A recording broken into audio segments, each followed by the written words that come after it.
This is the early morning market update. I am your host, Bill Noble. Thank you for bearing with us on the time gymnastics. Today, we are going to talk crypto feel good. Hey, 2 green days. We're entitled to feel good. I'm going to tell you why, and I'm going to tell you why all the feel bad in legacy may be creating sustainable feel good in crypto. We're going to talk bird on a wire in Ethereum. We're going to talk Ray Dalio, Elon Musk. We're going to talk housing affordability. And of course, the Fed meeting is coming up.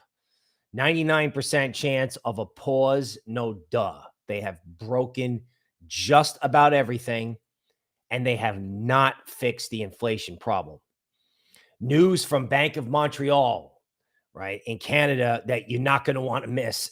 Along with information about what's going on up there in their housing market. So here's how we're going to do it.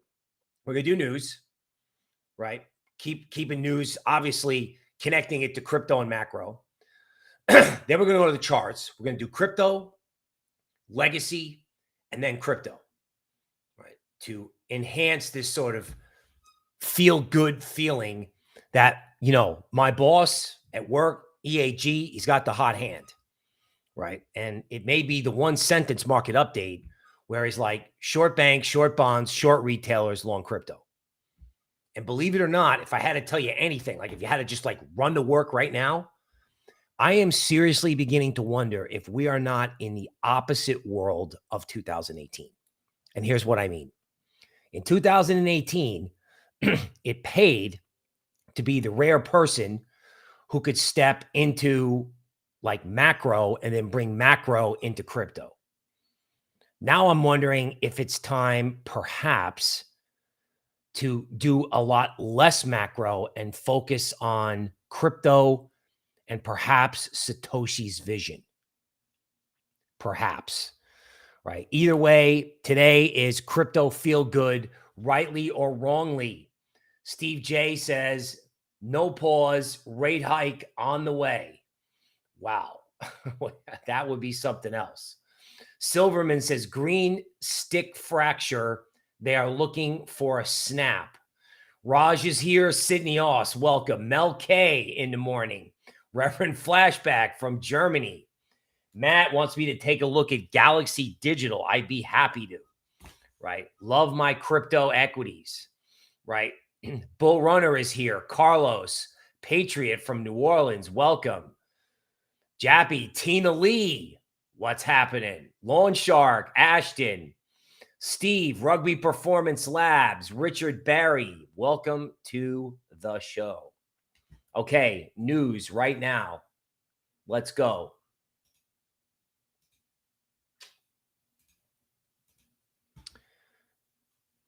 Okay.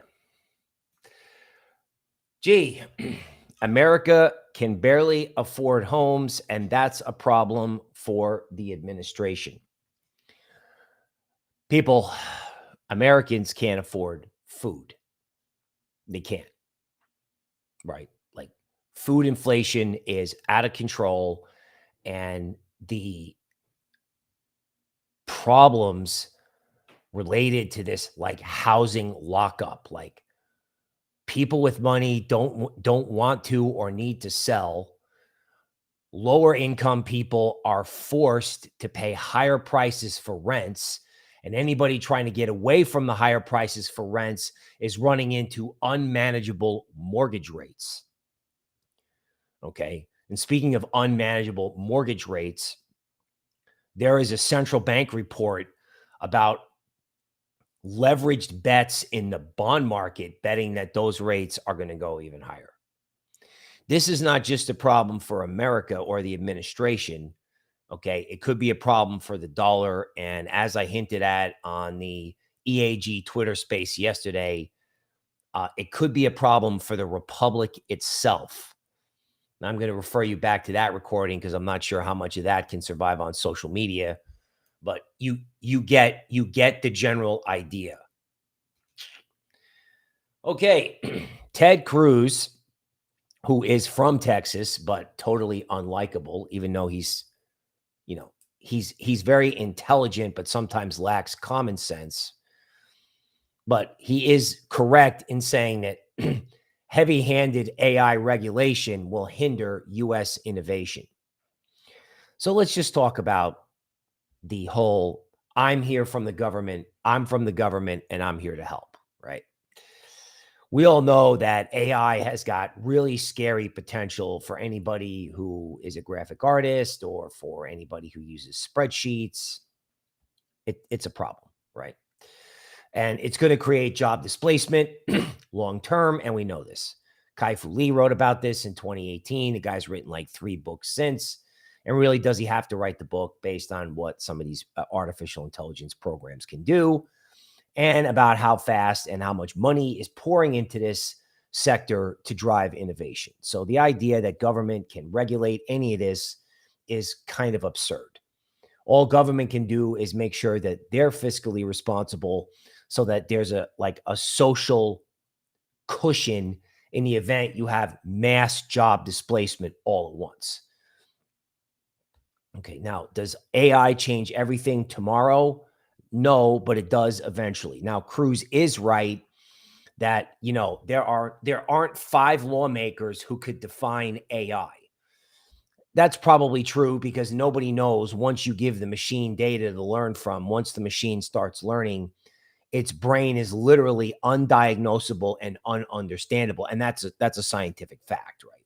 Once a machine starts learning, you can't give its brain an MRI. So if the government starts getting involved in AI, it's got to start helping people, because that is, after all, the government's job. The primary job of government is to protect the people.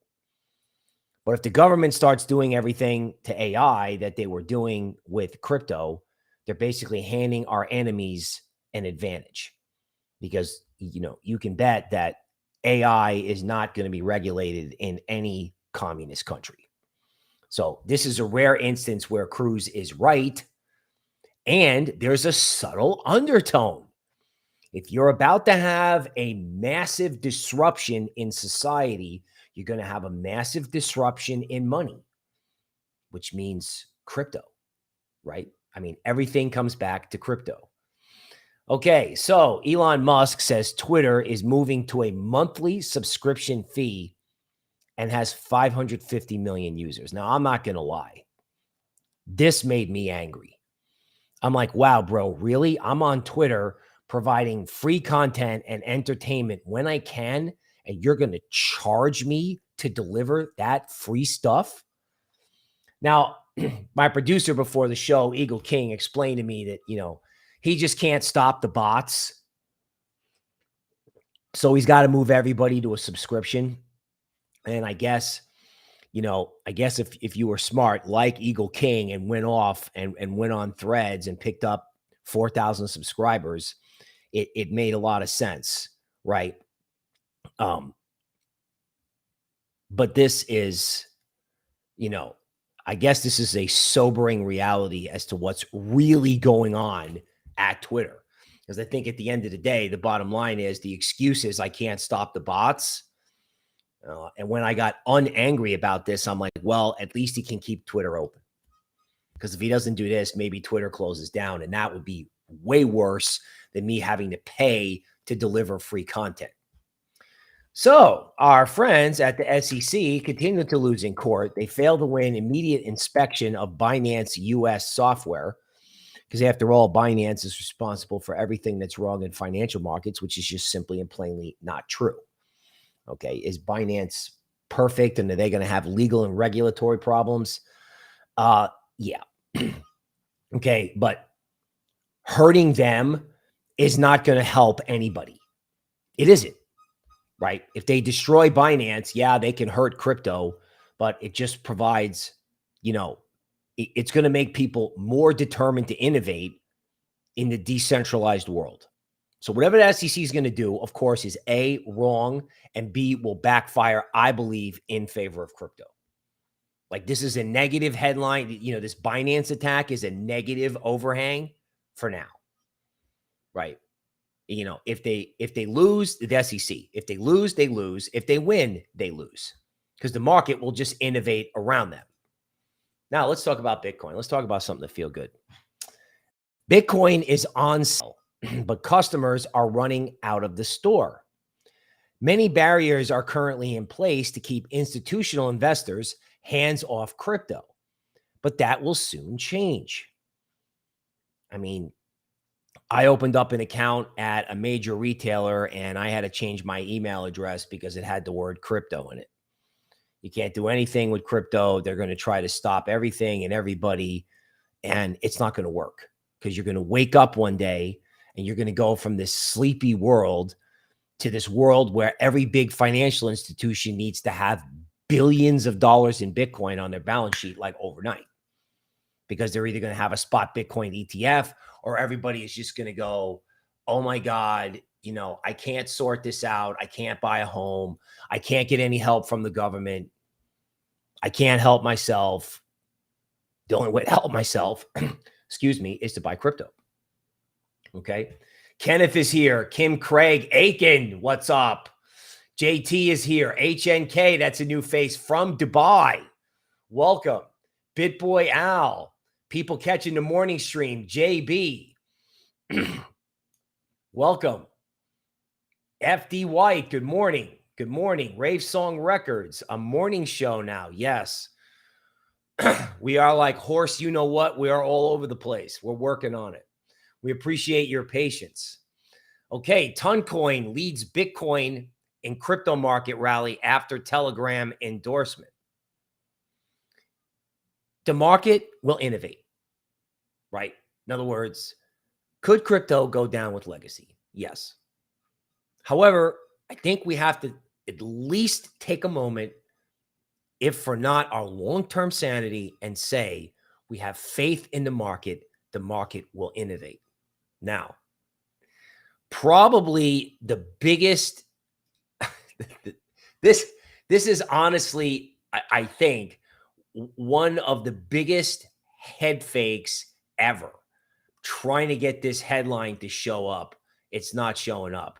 So basically, Solana, which, you know, should have basically gone to zero after somebody said FTX can indiscriminately liquidate, has basically held its ground. Now, you can say that's a short squeeze, which is probably true because everybody probably shorted the announcement. But it's pretty funny. It's pretty funny that Solana is holding up. Now, of course, if the market breaks down, I mean, this thing could just get wrecked. But it's supposed to go down. It's supposed to go down, and it's not. And one of the reasons why Solana may not be going down, other than the fact that whoever's got it to sell is not pulling the trigger, obviously, could be that Ethereum is massively undervalued, according to somebody, and has a half-decent chart. We'll go into that later. Okay.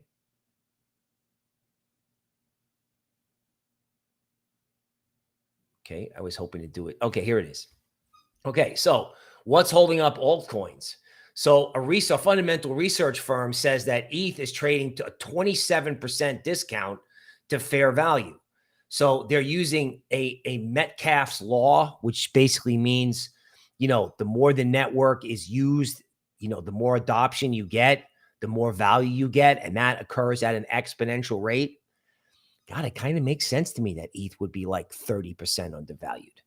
ETH should probably be trading at somewhere like 2,200. I mean, AI is going to take over the whole world and ETH is not going to be involved. Is that what the world is telling me? That's what they're telling us, right? Crypto is dead. Nothing regarding AI will ever be decentralized, and none of that will be on Ethereum ever. Please. Right now. Now we can do a show. We can make fun of all this. Mo Money is here. Welcome. DC Precise. Welcome. Ricky. What's up? Philippines. We can all sit here and make fun of all this. But you know what? Over the last 3 days, and in my thumbnails, it's actually being reflected in price. Like we could say, oh yeah, we should believe in crypto. And if legacy creators like Target crashed yesterday and Bitcoin wound up higher. Bitcoin wound up higher.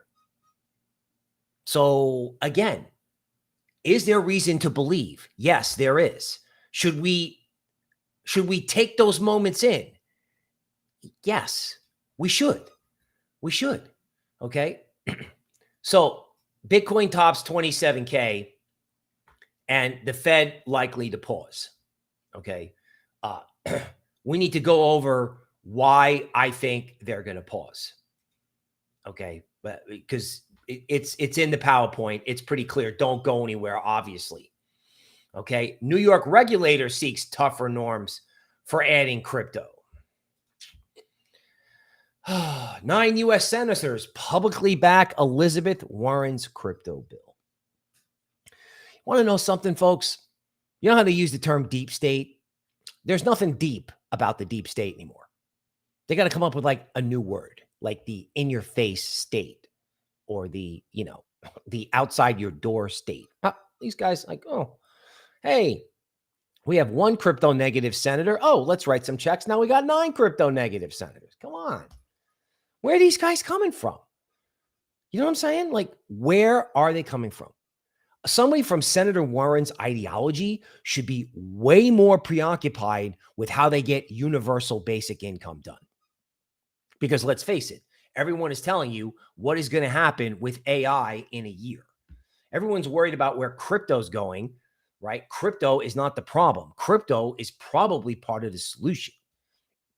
So it's not regulation for crypto, it's UBI. That's what they should be worrying about. Meanwhile, Europe's new spot Bitcoin ETF, what does it mean for the ETF market?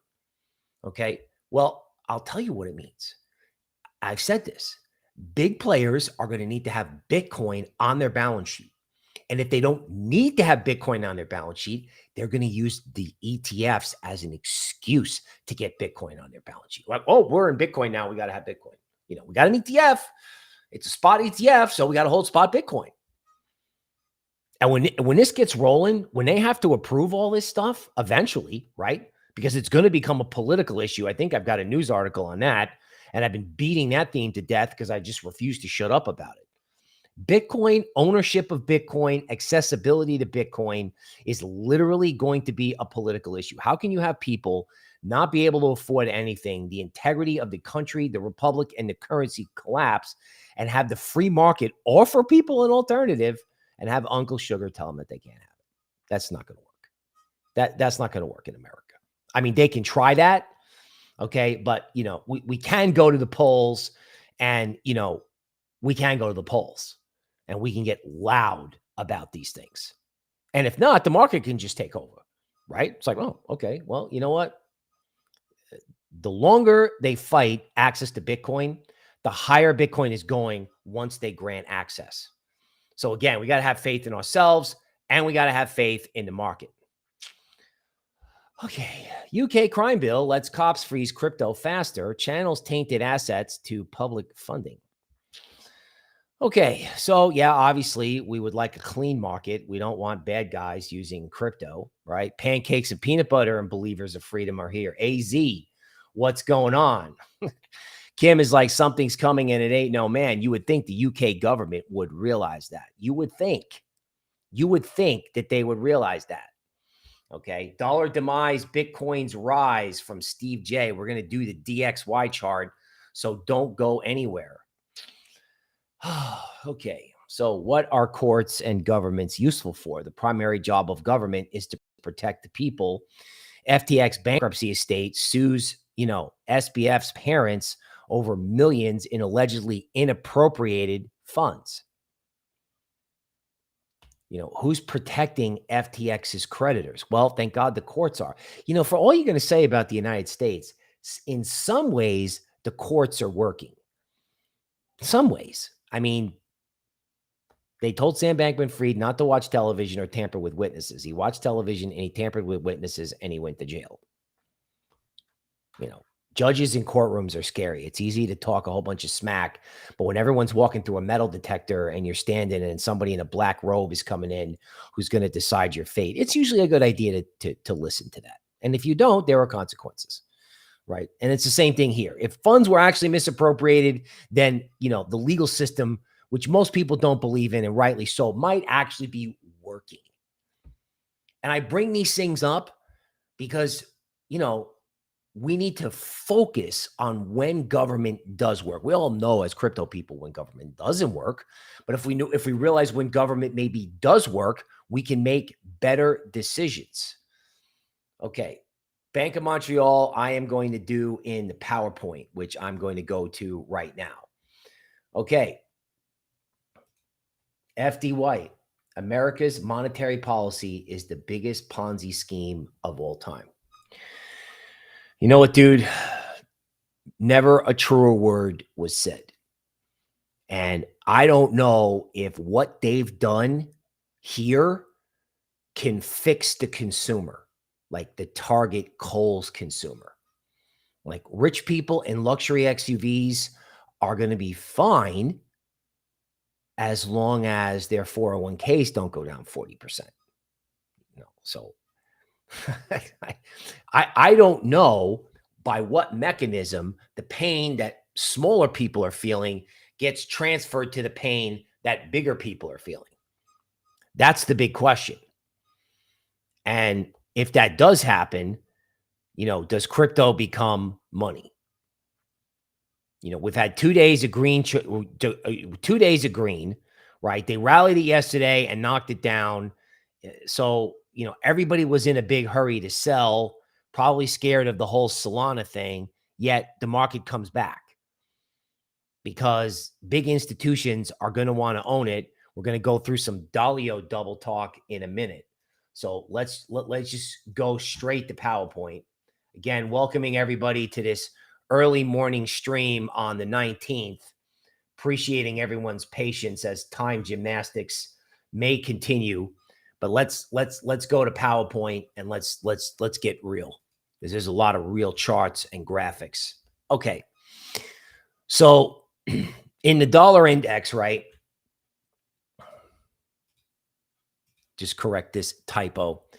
In the dollar index, 105 is like a big. Okay. 105 should have been a top according to hidden pivot analysis.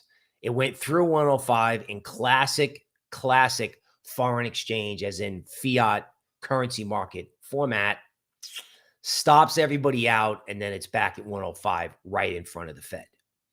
Now, these new highs in price were not confirmed by higher highs or equal highs in this RSI measure on this 4-hour chart, which makes me feel like the dollar is just going to roll over and fall out of bed. It really does. Now, if it doesn't, crypto has a problem, right? Because that means people are more afraid of what's going on in China than they are of what's going on here, right? Like, I think it's known that the China problem is bigger than anybody thinks it is. Like, however big you think the China problem is, it's bigger. You go to the barbershop or the diner and go, yeah, man, that China problem's really big. And the guy's like, yeah, man, it's way bigger than you expect. And you keep reading Bloomberg articles, just keep getting bigger and bigger and bigger and bigger, right? So if there's a world-ending problem in China, then, okay, the dollar will go up.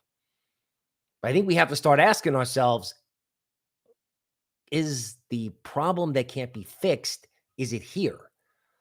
Can the Fed really print its way out of this problem? No. It has to just let Mr. Market adjust everything. So if the dollar index is not above 105 after Powell's press conference or the next day, the dollar's probably going a lot lower. And that's going to help crypto. And I think crypto kind of smells it, kind of smells a dollar top.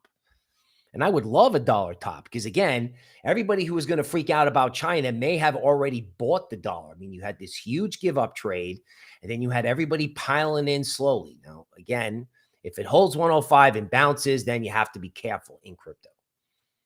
I'm telling you right now, if it just continues to fail at 105, maybe the big problem is with the Republic, as in us, right? As in us. Okay, so let's go to crypto. ETH. DeMark moving averages. So these moving averages are not set 20, 20, 50, 200. No, it's quantitatively derived.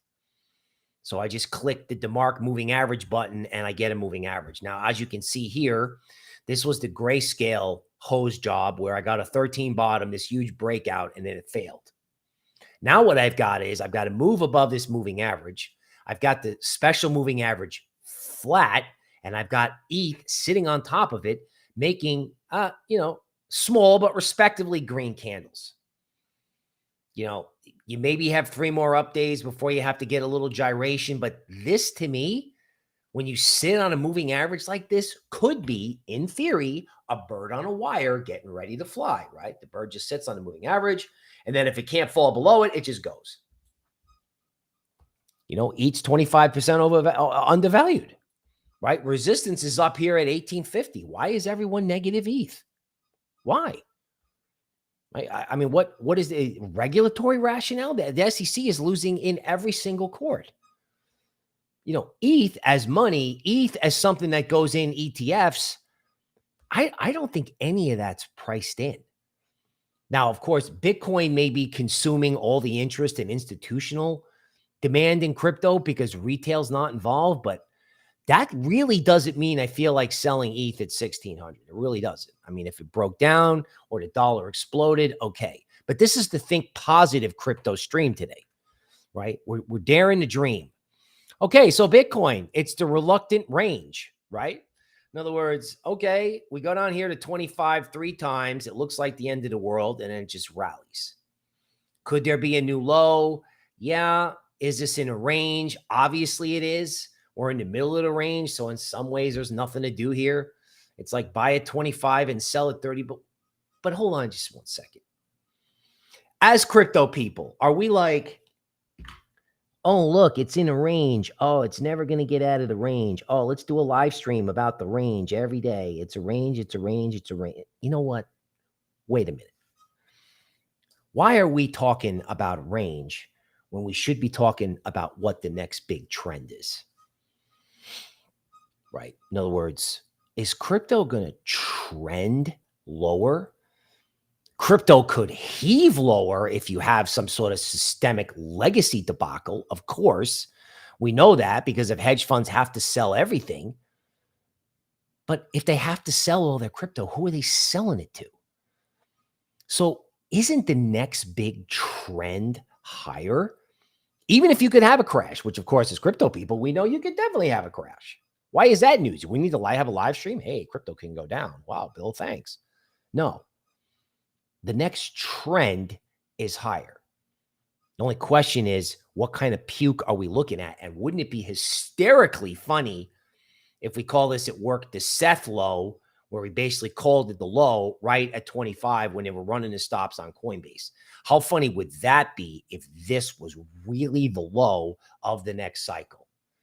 You want crazy? I'll give you crazy. I don't know that anybody is talking like that. I want to say it because no one's saying it. I also want to say it because it's scary how much sense it makes given the things I'm seeing in legacy. Speaking of which, look at this. Bank of Montreal. Okay, this is not like some little dinky bank. This is a real bank, obviously.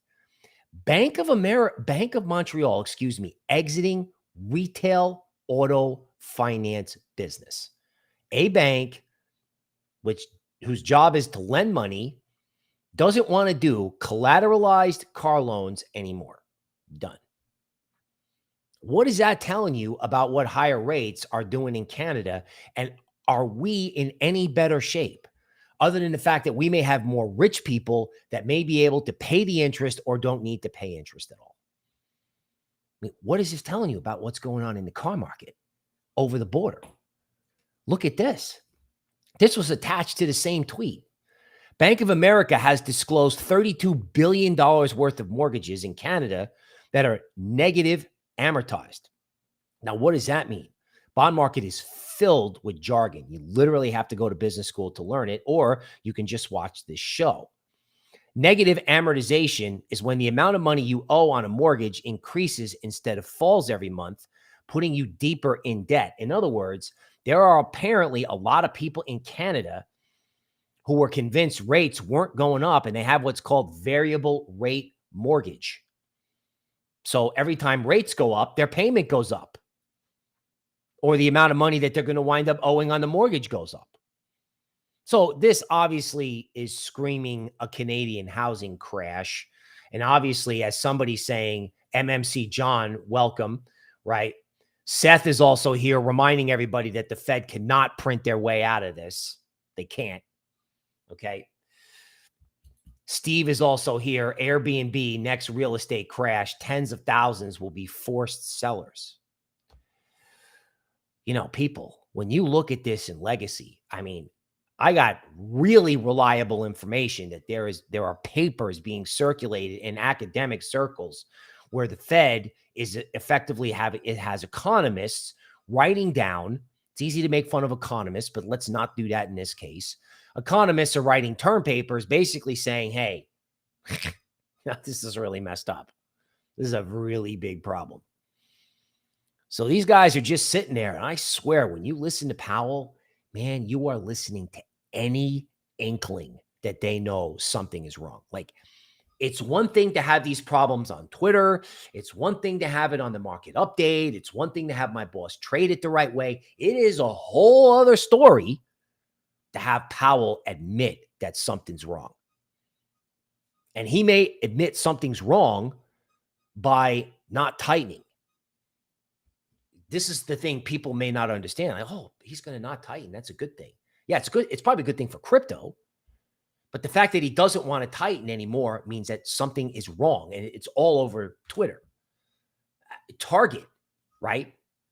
Basically, for anybody overseas, Target is basically a cleaner, more upscale version of Walmart, you know, which is extremely popular with, you know, female shoppers in the United States, as I understand it. And this stock yesterday basically crashed. So any retailer that's got a lot of leverage, owes a lot of money, like Kohl's, or as my boss points out, anybody who's going to be negatively impacted by the fact that Americans are out of room on their credit cards and are going to start to default, all of these sort of retailers in the middle are going to wind up losing out to Amazon.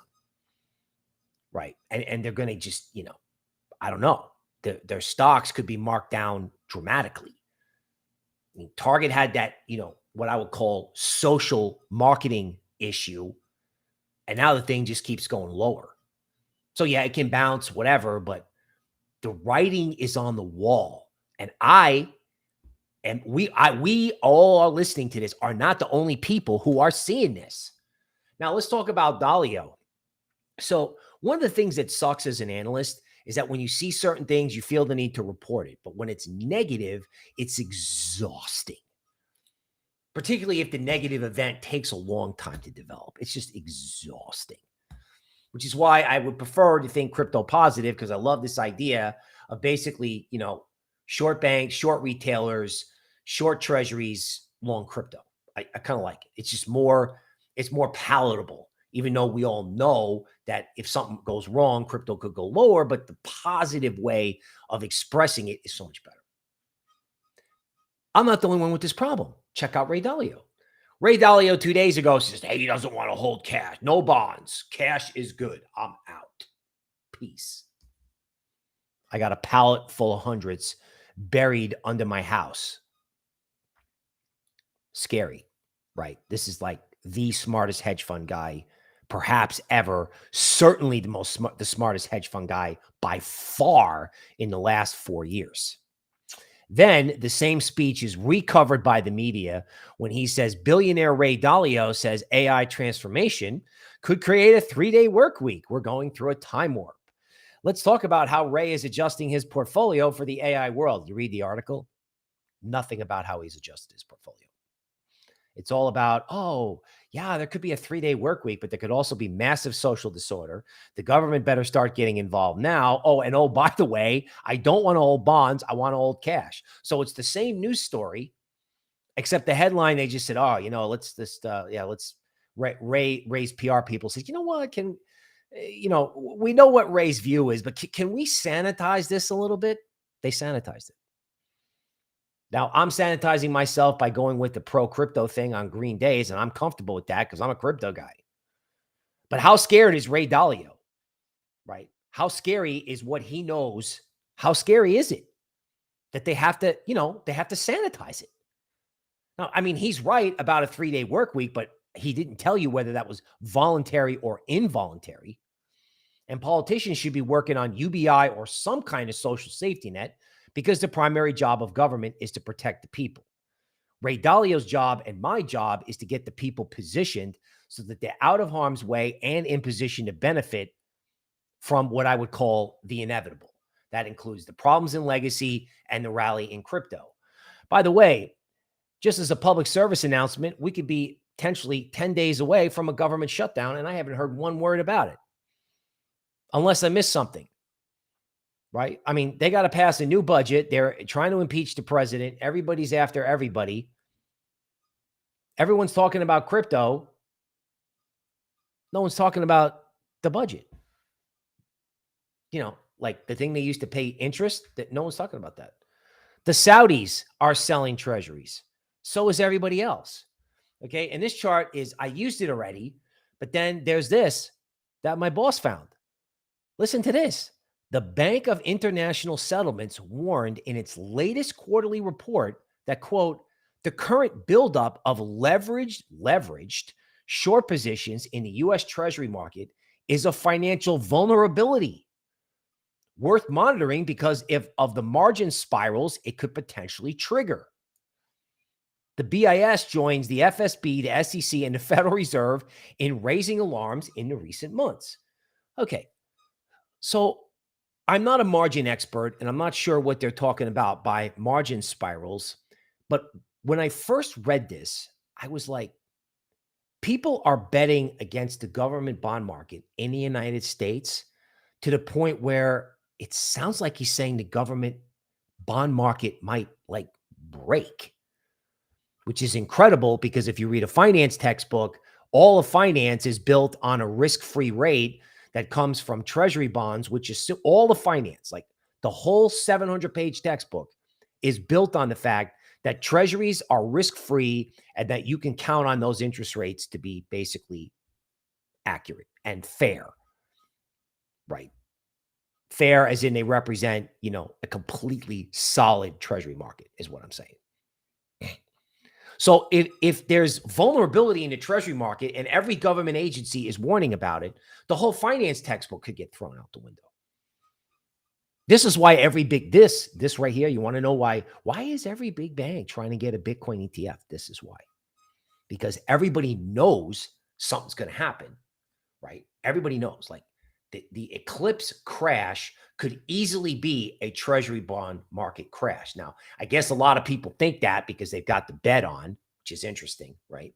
And I'm not sure if it's in the Fed or the Treasury's interest to have that occur. So it's now Fed and Treasury versus levered short sellers.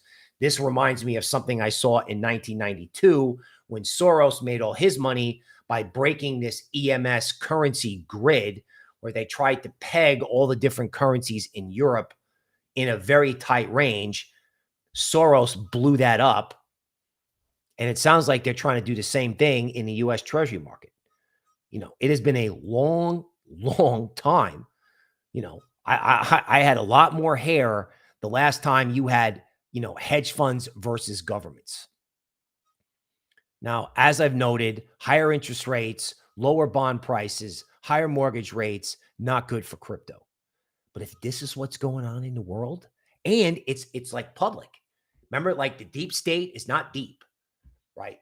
The deep fake is not deep anymore. It's like right out there for you on Twitter, right out there on YouTube on the market update. Now, for charts, you know, we've got this chart of ZB. ZB sits in these ranges, and then it tends to trend lower. So if there is a ZB crash, you know, and 120.22 is resistance, like if the Fed comes out and tries to get dovish and bonds rally and there's a failed rally, then you can look for 106. And the move between 120 and 106 in bonds would be epic. This is like a financial nuke if this chart took place. Now, again, if you were positioned, if you were a professional trader and you had to say what's going to go down the most, probably retailers, banks, and maybe treasury bonds. When it's over, what's going to go up the most? Crypto. Could crypto go down the least? Yeah. Or could crypto flash crash and come screaming back? You know BlackRock is down there. I had that in the news slideshow. I just missed it. You know, it's news about BlackRock buying 12,000 Bitcoin.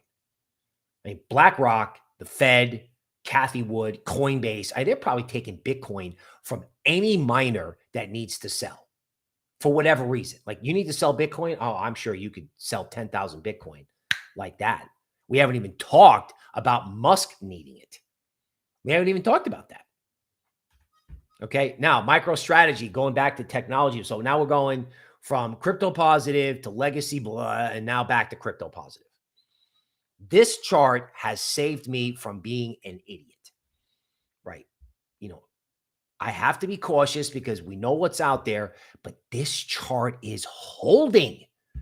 MicroStrategy is holding 340, right? You had this big diamond bottom, you had this huge breakout, and they are pushing on this and pushing on it and pushing on it. Look at this. They ran stops below it. They're like, oh, push, but they can't break it.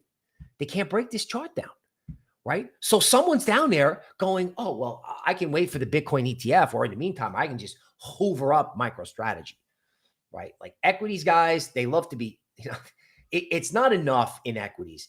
You can be long, right? And equities normally always go up. So if you're long, I guess you're kind of like a mutual fund manager. But if you want to be a legend in equities, you got to be long something and short something. You got to have the longs go up and the shorts go down if you really want to be a PM and a legend in equities, honestly, right? You got to figure out the thing that's going to go up the most and the thing that's going to go down and be right on both sides. And you know what everyone's doing? They're like, you know what? I may be a mutual fund. I may or may not be able to get short or hedge, right? But I'm going to buy MicroStrategy because Bitcoin's going to go up, and I'm not going to sit around and hold stocks that are going to blow up and go to zero because the Fed can't save the stock market. I'm going to be long a software company that owns a ton of Bitcoin and not have any regulatory risk. To a mutual fund guy, I'm not saying it's not to a trader. I'm not saying it's not investment advice, but to a mutual fund guy, this is a no-brainer. It's like, oh, I can own a stock that owns a truckload of Bitcoin. So if there's an incident, by the end of the day, the stock that owns the Bitcoin, the guy that owns the Bitcoin is going to do the best. So it's one stock where I maybe have to worry a little less about any type of apocalypse. That's why this thing won't break. And I haven't forgotten to look at Galaxy. GBTC. Okay, so I don't want to over-explain this, but this is a potentially bullish chart formation that comes from the early 20th century from a guy named Jesse Livermore. GBTC is holding itself together, even if this is not the prelude to a parabolic rise. And how funny would it be if this is the prelude to a parabolic rise in Bitcoin? What happens if stocks and bonds don't experience Armageddon, but the market has to go, okay, you know what, we're done with this. We got to price in a new reality. Like, when I woke up Monday morning, I was like, wow, maybe they're going to price the new reality in. Maybe they're really going to do this. Wyckoff. Right? Basically, it's kind of like a way of looking at formations at tops and bottoms, right? So, you have, an initial low here, which matches up over there.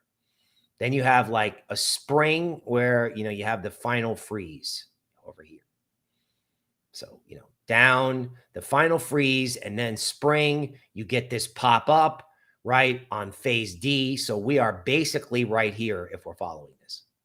And we're just sitting here waiting for this larger rally. So this whole thing that's been going on for almost a year in Bitcoin, a year, right? The one thing I have not said about Bitcoin as it relates to things like Wyckoff, like, I can show you this, and, I've worked with it before, and I actually didn't see it. I think a guy named Richard Barry brought it up, and I was like, oh my God, this looks exactly like the bottom in 2019. Because in 2019, I was like, Wyckoff bottom, come on. Don't lose hope. If you don't understand Wyckoff, I'll give it to you simple. The bigger the base, the higher in the space, right? If Bitcoin is building a base, it just looks like Wyckoff. It doesn't look like the straight base. But if this really is the bigger the base, the higher in the space, then you aren't going to need much of a catalyst to get this going. And once that catalyst does appear, according to the Wyckoff work, and the bigger the base, the higher in the space, the more you could smoke to the upside. So again, I go back to what I say at the end of every show, blah, blah, blah, blah. If you are holding a core position in crypto, as long as it's not in some coin that, is from the last cycle, is down 90%, if you're holding some kind of high quality crypto like Bitcoin and ETH, the market's not forcing you out of the trade. Matter of fact, the market may be encouraging you to stay in the trade. And if you got to get short something else, well, go find something in legacy to short. if you have that level of sophistication. But if you want to believe in crypto, well, please believe in crypto, right? I know we're doing these things on green days, and it's always easy to say these things on green days. But you know what? I think they got to get said. So if it's easy to say them on green days, I'm saying them. Okay, let's go to like DeMark Elliott wave in Bitcoin, right? The first leg off the FTX low was wave 1. Okay, Elliott wave has 5 waves. 2 wave is a correction. 3 waves normally give you a lot of gratification on the upside. And again, this is auto-generated by the DeMark system, these 1s and 2s. And normally a 3 wave starts off exactly the way things are starting off now. With this like, it starts off real slow. Like, oh, it's up. Oh, they're taking profits. Oh, wait, they stopped taking profits. Oh, they want to buy it again. Oh, they're taking profits. Everybody always sells the first uptick. And then all of a sudden it's like, oh, wait, whoa, wow, oh. That's how 3 waves work. Okay. So, I got a bunch of charts. I got a bunch of charts and a bunch of news that suggests, this could be all right. ETH is a little outside the box on the DeMark wave count in terms of sometimes DeMark wave counts can draw strange things, but the DeMark says there could be an emotional 5-wave move to 2,200. Now, when I first brought that chart up, I was like, oh, I don't know if I can talk about this. But if ETH is 25% undervalued based on some fundamental metric, if you could get a vortex lower, if you don't get a vortex lower, could you get a parabolic higher? Could crypto just like reprice itself? Yeah. So, does it make any sense to me to get bearish at 1,600? Not really. Not really. Yeah, you can say everything can go down all at the same time, or you can prefer to say, look at the glass as being half full. Now, back to scary stuff, Blackstone. Remember this? Commercial real estate. I think you had the CEO selling this in like the low 90s, $25 million worth. Stock's done nothing but go up.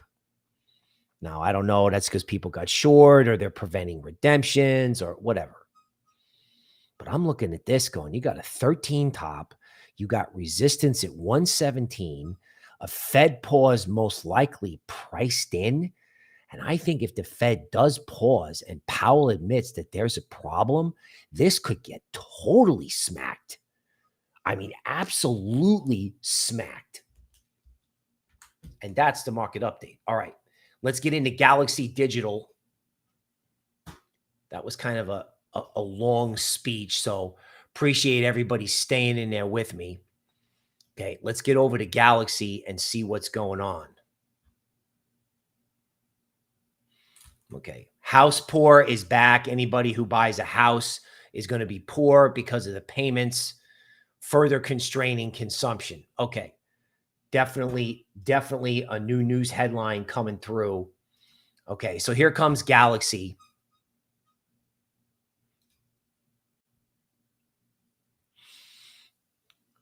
Okay, now one of the things about Galaxy that kind of blows my mind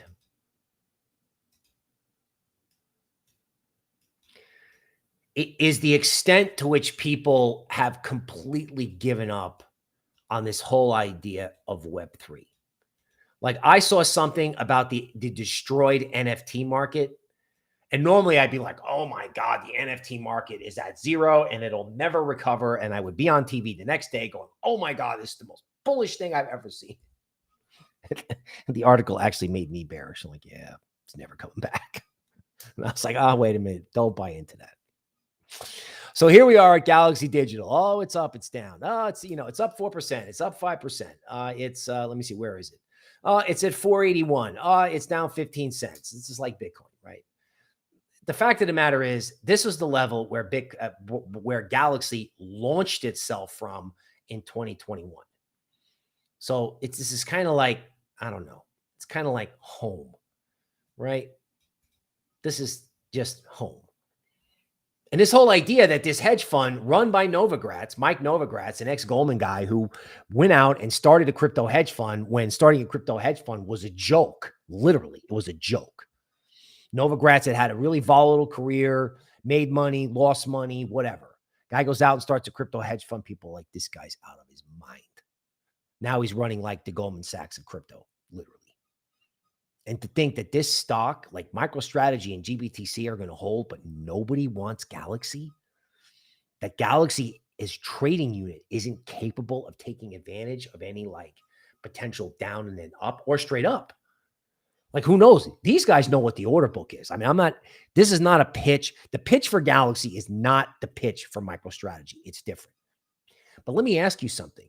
These guys have sales desks and trading desks where big players who buy Bitcoin, they go through Novogratz to get liquidity. Like, if you wanted to buy 10,000 Bitcoin, I'm sure you could call up Mike Novogratz and say, Mike, I need 10,000 Bitcoin.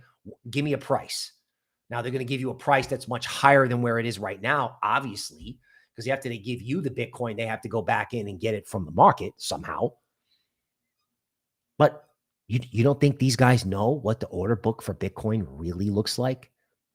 The big boy order book, the BlackRock order book. Yeah, they know. And if crypto takes off, then this is almost like a value investment. I mean, the downside is 3.5, which is a lot if the stock is at 481. And the upside is where it was pre-Celsius at 27. Now, nobody wants to buy a stock at $4 and watch it go to 350 because I'm not going to minimize that. That sucks. That's a big drop. But macro risk reward in crypto, I mean, come on. Okay. Crypto Crazy said Galaxy is hard to find on exchanges. Yes, it does trade in Canada, and it may be a challenge for US investor. Silverman thanking me. I appreciate that. Silverman is also asking about VeChain. So I don't know if Rudy's here, but I'm going to assume Alexandro is saying don't buy green. Okay, so that's kind of a different conversation. So, green is good philosophically. Okay. However, our friend is right. Buying on red days may be a lot better, right? Because I'm not saying there aren't going to be any red days. So for trade location, I get it. But philosophically, there's a lot of green here, even though there's a lot of grim bond and legacy charts. This is Solana with a 13 bottom. Okay. Here's Jasmy for Rudy. He'll probably watch this later. Again, basically an AI coin holding support. It continues to hold support, right? XRP while I'm at it, right? Okay. Total disappointment, 13 bottom, no rally, crushing stop loss and green candles. Like, this was probably the most depressing chart in crypto.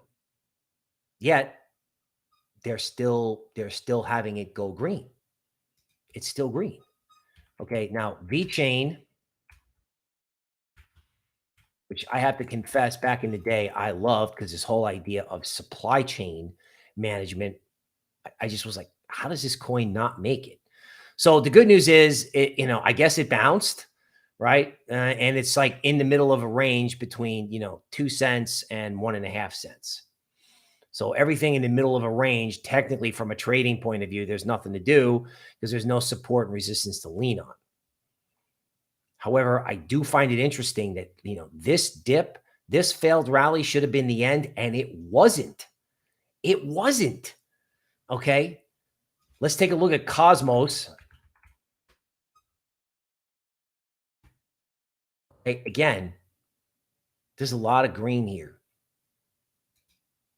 Now, I'm sure on an intraday chart, okay, there's some important things going on. So you had a 13 top in Cosmos. Here was the kind of blow off top line, 726. You blew through this, came back off. This looked like the end, right? It's like, oh, blow off top that goes past the blow off top line, comes back down, and you're like, oh, that's it. It's going to blow up, and it goes up again. Cosmos should have gone down, and it didn't. Solana should have gone down, but it didn't. ... should have gone down, but it didn't. So I don't know. Is buying green the smartest thing in the whole world from a tactical trading point of view? Maybe not. But it's so much more important, I think, to get the philosophy right.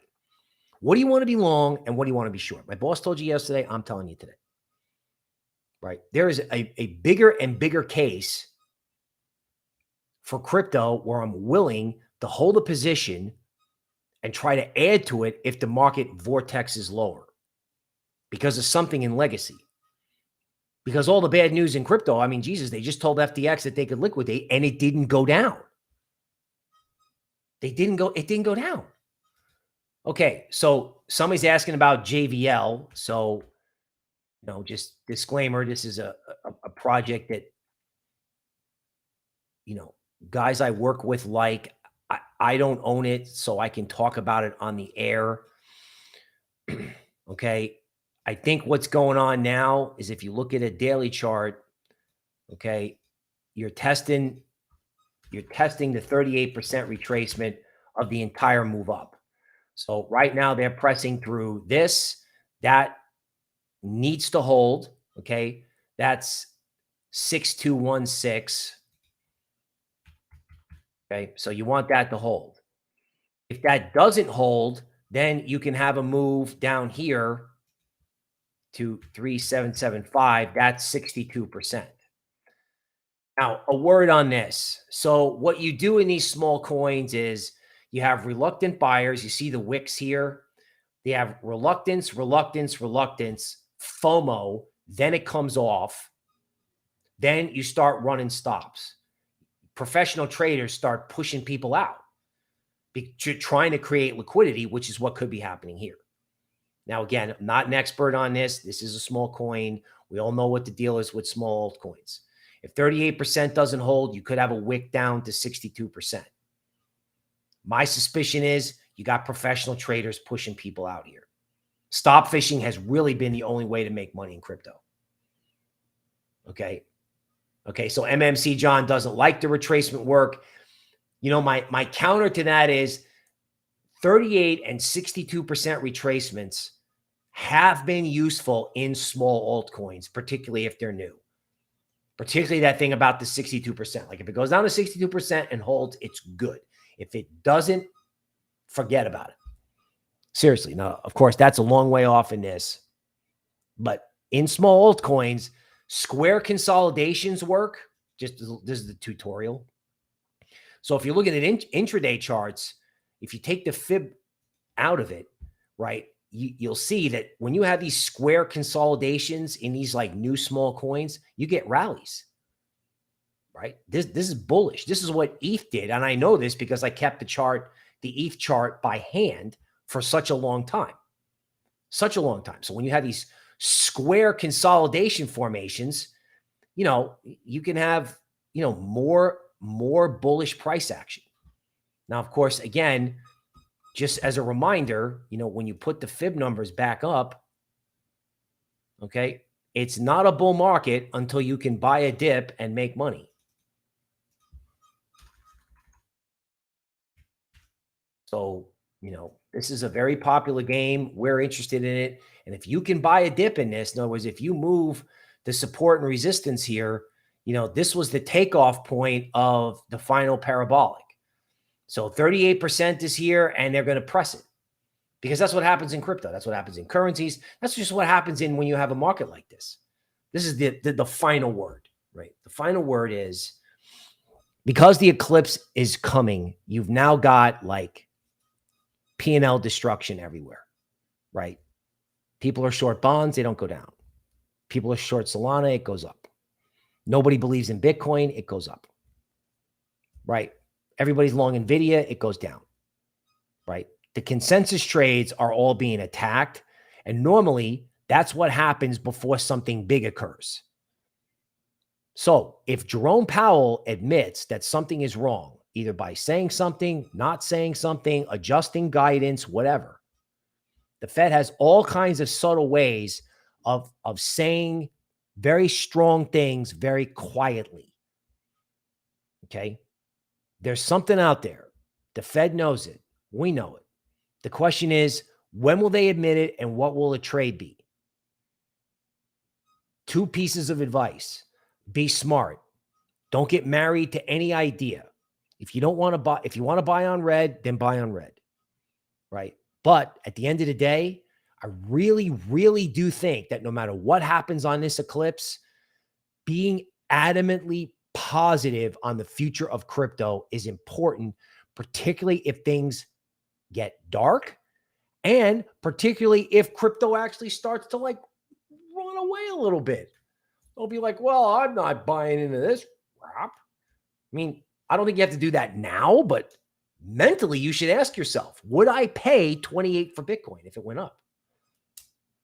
So you don't have to buy green right now, but there is a process of adjusting your head, being aware of what's happening in legacy, being aware of a strategy of what happens if crypto, heaves lower, but also a plan for what happened if 25 was the low. I don't have to make a call on that, but what I do is I have to call on you to be like, wow, is this the quietest revolution ever? Is this the dawn of crypto? And of course, I will continue to keep you posted, updated on that, on the market update. I will see you next time, day or night.